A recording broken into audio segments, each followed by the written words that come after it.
안녕하세요. 김성태입니다. 오늘은 투자금이 많지 않아도 펜션 창업이 가능한지에 대해서 한번 이야기를 해보도록 하겠습니다. 요즘에는 시골 땅값도 많이 오르고 건축을 위한 인건비나 자재비도 많이 올라서 적당한 펜션 하나 차리는데 10억 또는 그 이상의 투자금이 들어가는 경우가 많습니다.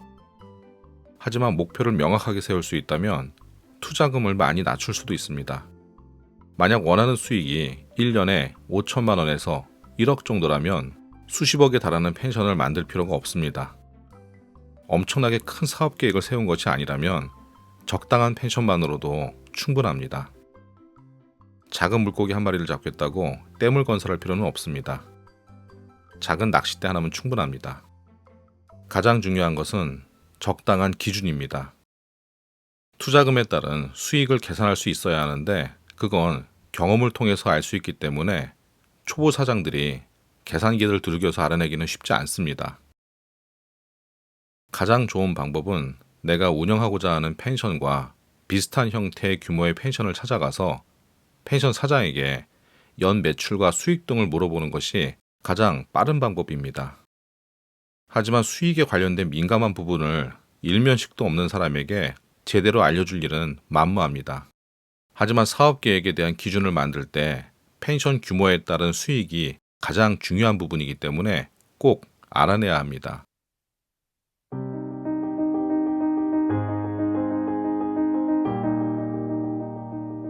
얼마 전 해외에서 오랜 기간 동안 거주하다가 한국으로 다시 들어온 중년 부부를 상담한 일이 있었습니다. 그분들은 해외에서 거주하면서 의류 매장을 크게 운영했었고 재산도 꽤 모았습니다. 그리고 노년을 준비하면서 해외보다는 본인들이 태어난 한국에서 가족들과 친구들과 함께 늙어가고 싶다고 했습니다. 지금까지 모아둔 재산도 있지만 그래도 노년을 더욱 풍요롭게 하기 위해서 여러 사업을 생각하던 중에 펜션 사업은 어떨까 하는 생각을 했다고 합니다. 그리고 약 3개월 동안 매물로 나온 펜션들을 여러 확인을 했고 그 중에 가장 마음에 드는 2개의 펜션을 눈여겨보고 있다고 했습니다. 하지만 그 둘 중 어떤 펜션을 선택해야 할지 몰라서 고심하던 차에 저에게 연락을 주셨다고 했습니다. 그분은 저와 상담 후에 둘 중 하나로 정해지면 당장이라도 계약할 마음이 있다고 말했습니다. 하지만 문제는 투자금이었습니다. 눈여겨보는 펜션의 매매가는 A 펜션이 20억, B 펜션이 30억이었습니다. 물론 투자금이 넉넉하다면 비싸고 좋은 펜션을 매수하면 됩니다. 하지만 그분들은 그 정도의 펜션이 필요한 상황이 아니었습니다. 그분들은 연수익 7천만 원에서 1억 정도라면 충분하다고 말했습니다.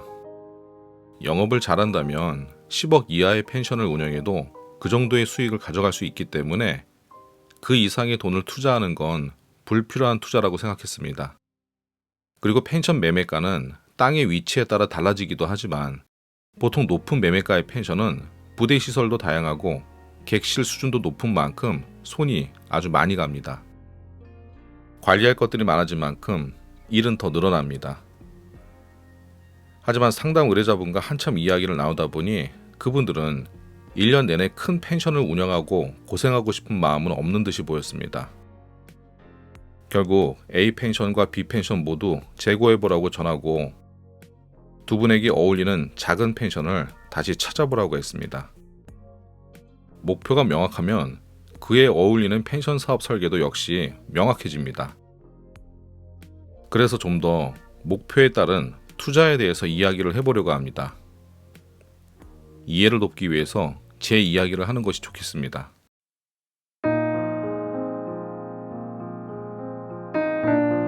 제가 처음 펜션을 운영한 방식은 임차를 통해서 시작했습니다. 물론 지금은 직접 투자를 해서 운영하는 펜션과 함께 2개의 펜션을 운영하고 있지만 오래전 처음 펜션을 시작할 때는 임대 펜션이었습니다. 펜션 사업주 입장에서는 월세나 연세를 내는 것보다 펜션 건물주가 돼서 임대료 없이 시작하는 것이 당연히 좋습니다. 그리고 펜션 사업으로 인한 수입과 더불어서 지가 상승을 통한 부를 늘릴 수도 있습니다. 하지만 제 경우는 좀 달랐습니다. 저는 글을 쓰고 강의를 하고 펜션 사업 관련 컨설팅을 업으로 하고 있습니다. 그런 입장에서 단지 오래된 펜션으로 좋은 수익을 만들 수 있다는 걸 보여주기 위해서 굳이 큰 돈을 들여서 건물주가 될 필요는 없었습니다. 당시 펜션을 알아보던 중에 마침 펜션에서 손을 떼려고 고민 중인 분을 만나서 잘 협의했고 임대 형태로 아주 오래된 1세대 펜션을 운영하게 된 것입니다. 매년 만만치 않은 임대료를 부담하더라도 수천만 원에서 1억에 가까운 순수익을 낼 수 있다는 자신감이 있었습니다. 사실 자신감이라고 표현하기도 좀 우습습니다. 이미 그동안 저에게 컨설팅을 받은 수많은 분들이 오래된 1세대 펜션을 이용해서 그렇게 수익을 내고 있기 때문입니다. 작은 고깃집 하나를 오픈하는데도 1억 원 이상은 듭니다. 장사를 하기 위해 1억이라는 돈은 큰 돈이 아닐 수도 있습니다. 하지만 큰 펜션을 임차해서 운영하는데 1억 원은 충분히 좋은 수익을 만들기에 가능한 돈입니다. 당시 저는 4천만 원 정도의 연세로 펜션을 임차한 후에 나머지 6천만 원은 펜션을 정상화하기 위한 수리 비용과 침구류나 바베큐 그릴 등의 운영을 위한 용품을 구입을 했었고 홈페이지 제작 비용과 초기 광고 비용으로 사용했습니다. 처음에는 그저 1세대 펜션을 이용한 가능성을 보여주기 위한 도구로 사용했었던 펜션이었지만 꾸준한 수익이 잘 만들어졌습니다. 그래서 지금은 운영할 펜션을 더 늘리게 됐고 펜션으로 인한 수익도 꽤 좋습니다. 지금은 2개의 펜션을 운영하고 있지만 점차 더 늘려갈 계획도 갖고 있습니다. 펜션을 하기 위한 방법은 매수, 신축, 임대가 있습니다. 물론 펜션 업주의 생각을 가장 많이 반영해 만들어진 신축으로 시작하는 것이 가장 좋겠지만 적당한 수익을 올리기 위함이라면 매수도 괜찮습니다. 요즘에는 1세대 펜션이 수명이 거의 다해서 운영을 제대로 하지 못하는 펜션의 수가 급격하게 늘었고 그 펜션들이 매물로 많이 나와 있습니다. 그래서 적당한 펜션을 인수한 후에 약간의 투자를 해서 다른 느낌의 펜션으로 변신시켜서 운영하는 사업자들이 많이 늘었습니다. 지금 펜션은 세대 교체 중입니다.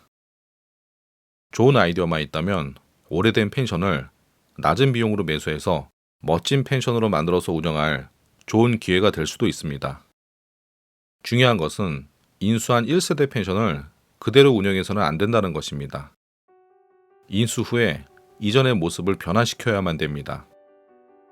그래서 펜션 사업자는 오래된 펜션을 색다른 모습으로 바꿀 안목을 꼭 키워야만 합니다. 펜션은 규모와 위치에 따라서 매수 가격과 임대료, 건축 비용이 제각각입니다. 그래서 임대료나 매수 가격을 일반화할 수는 없지만 오래된 1세대 펜션을 적당한 금액의 매수나 임차한다고 가정한다면 다음과 같습니다. 적절한 수익을 올리기 위해서 적정 기준을 정해야 하는데 그 기준은 객실 10개 정도입니다. 숙박료가 높은 풀빌라 또는 독채 펜션이 아니라면 1세대 펜션의 한 개의 객실 숙박료는 매우 낮습니다. 그렇기 때문에 오래된 펜션을 인수하려면 객실이 적어도 10개는 되는 것이 좋습니다. 그 정도라면 매수 가격은 적게는 5억대서부터 10억이 넘어가는 펜션들도 있습니다. 만약 그런 펜션을 임차한다면 1년에 3천에서 4천만 원 정도가 됩니다. 물론 객실이 10개 정도라고 해도 펜션의 수준과 평균 매출에 따라서 매수와 임차 가격은 달라지게 됩니다. 임차를 한다면 보통 연 평균 매출의 약 30% 정도를 임차 비용으로 정하는 것이 일반적입니다. 임대가 되었든 매수가 되었든 객실이 10개 정도의 펜션을 운영한다면 나름은 괜찮은 수익을 올릴 수가 있고 여유로운 시간을 즐기기에도 충분합니다. 하지만 인수 후 그대로 펜션을 운영해서는 승산이 없습니다. 신축을 제외하고 연세 3천에서 4천 또는 매수 가격 7억에서 8억 원대의 펜션은 수준이 그다지 높지가 않고 특색 없이 평범해 보이는 경우가 많습니다. 그래서 커플보다는 가족형으로 운영되는 경우가 많은데 가족형 펜션은 비수기 예약률이 현저하게 떨어집니다. 하지만 우리나라 사람들의 일반적인 여름휴가 패턴만 잘 이해하고 영업한다면 여름 성수기는 무리 없이 객실을 채울 수 있습니다. 이 여름 성수기를 며칠을 더 채우느냐에 따라서 1년 농사의 결과가 결정됩니다. 예를 들어 여름 성수기 기간 1박에 20만원짜리 객실이 10개가 있다면 하루 200만원의 수익이 발생됩니다. 영업이 잘 되는 펜션은 성수기 기간 한 달 동안을 만실로 채웁니다. 그 기간을 8월 한 달이라고 가정하면 6천만원입니다. 그리고 성수기 8월을 중심으로 앞으로 3주, 뒤로 1주, 총 한 달을 보통 준성수기 기간으로 합니다. 보통은 7월 1일서부터 준성수기라고 하고 3주를 보냅니다. 그리고 보통 7월 셋째 주 정도서부터 8월 셋째 주 정도까지 약 3주에서 4주 정도를 성수기 기간으로 정합니다. 그리고 8월 마지막 주 또는 9월 첫째 주 정도까지 준성수기 기간으로 봅니다. 준성수기 기간 1박 15만원으로 가정하고 10개 객실이면 하루를 다 채웠을 때 150만원이 됩니다. 이런 방식으로 7월 준성수기 3주를 채우고 성수기 이후에 1주를 채운다면 준성수기 4주 동안에 4,500만원이 됩니다. 이처럼 7, 8, 9월까지 3개월의 수익이 1억 500만원이 됩니다. 이 기간이 펜션의 수익을 높이기 위해서 가장 좋은 기간이기 때문에 영업을 위한 광고를 이때 집중을 하고 운영 역시도 최선을 다해야 됩니다. 그리고 나머지 9개월 중에 4월, 5월, 6월, 10월, 11월, 12월을 영업을 하고 주말만 채운다고 가정해보면 다음과 같습니다. 비수기 평균 1박에 13만원짜리 객실이 10개면 주말만 다 채워도 하루 130만원이 됩니다. 그리고 4주 한 달이면 월 520만원의 수익이 됩니다. 그리고 4월, 5월, 6월, 10월, 11월, 12월 이 5개월 동안 같은 방식으로 번다면 3,120만원입니다. 앞서 계산한 준성수기와 성수기 3개월의 수익을 모두 합한다면 1억 3,620만원이 됩니다. 물론 이 기준은 운영을 잘 했을 때를 기준으로 했지만 그렇다고 희망사항만 이야기하는 것은 아닙니다. 이러한 예상은 제 기준으로 했을 때는 매우 보수적으로 계산을 한 겁니다. 이 수익 계산 안에는 비수기 금요일, 평일 수익은 제외를 했고 연휴나 특별한 날의 수익도 역시 제외한 후에 계산을 한 겁니다. 보통 펜션의 운영비를 관리비와 인건비 등을 모두 합해 전체 매출의 약 30%를 잡습니다.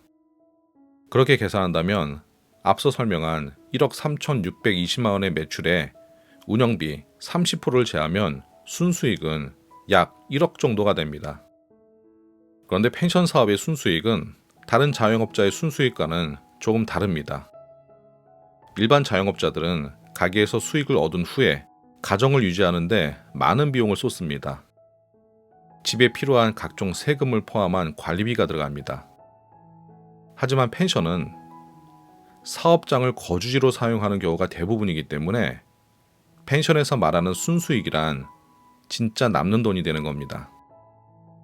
자녀를 모두 출가시킨 부부에게 9천만 원에서 1억 원의 순수익은 생활하는데 불편함은 없을 정도라고 생각합니다.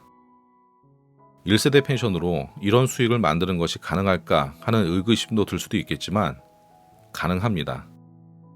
단 적당히 만들어서 운영할 생각이라면 이 정도 수익조차 쉽지는 않을 겁니다.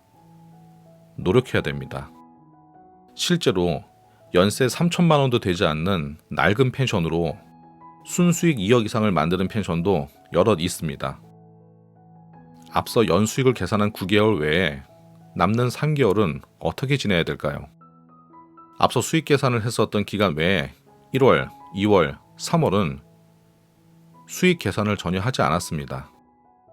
스키장 인근의 펜션이나 고급 풀빌라, 키즈 펜션, 실내 즐길거리가 있는 애견 펜션 등은 겨울 비수기에도 좋은 매출을 만들게 됩니다. 하지만 일반적인 펜션이라면 겨울 비수기 기간은 운영을 한다고 해도 결국 본전도 못 찾는 경우가 많습니다. 눈이 펄펄 내리는 한겨울, 오매불망 손님들을 기다리면서 운영을 해도 극비수기에는 월 100만 원에서 200만 원도 못 버는 경우가 허다합니다. 이게 정말 현실입니다. 물론 없는 것보단 낫지만 결국 난방비와 각종 운영비를 포함하면 인건비도 못 건지는 경우가 생깁니다. 즉, 겨울 비수기 동안에는 펜션을 운영해도 본전, 안 해도 본전입니다. 손에 쥐는 돈은 거의 없다는 겁니다. 다시 말하지만 실내 시설을 잘 갖추지 못한 평범한 펜션을 이야기하는 겁니다. 그래서 풀빌라와 같은 펜션을 준비하는 창업자라면 1년 12달 사업 계획을 잘 짜야 하지만 일반적인 가족형 펜션을 생각하는 창업자라면 겨울 비수기 기간을 어떻게 알차게 보낼지를 고민해 봐야 됩니다. 오지도 않는 손님들을 기다리면서 펜션에 앉아 스트레스를 받고 있으면 안 됩니다. 그럼 겨울 비수기 1월, 2월, 3월 이 3개월 동안은 뭘 할까? 이때는 겨울 영업을 하지 않고 국내 여행을 할 수도 있습니다. 제주도 같은 곳으로 가서 일주일 살기나 한 달 살기를 할 수도 있습니다. 또는 해외 방콕이나 푸켓, 발리 등을 여행할 수도 있고 해외에서 한 달 살기를 할 수도 있습니다. 어떤 형태로든 여유로운 시간을 보낼 수가 있습니다. 이처럼 1년 중에 수개월 동안 여행을 하면서 마음 편안하게 즐길 수 있는 삶에 대해서 이야기를 하면 대부분의 사람들은 자산이 엄청나게 많아야지 가능한 삶이라고 생각합니다. 제 주변 사람들도 그랬고 제게 컨설팅을 받았던 사람들도 그렇게 생각을 했었습니다. 하지만 여유로운 삶은 큰 자산이 없어도 충분히 가능합니다. 우리에게 필요한 건 적당한 수익과 여유로운 시간입니다. 1년 7천에서 1억 정도의 순수익을 만들고 1년 중 3개월을 일하지 않고 여유로운 시간을 보내는 삶의 방식. 누구나 그렇겠지만 이런 삶의 방식은 제가 젊은 시절부터 꿈꿔왔던 삶의 방식입니다. 그리고 저는 그런 삶의 방식을 실제로 구현하게 됐습니다. 아마 제가 했다면 여러분도 충분히 할 수 있을 거라고 생각합니다.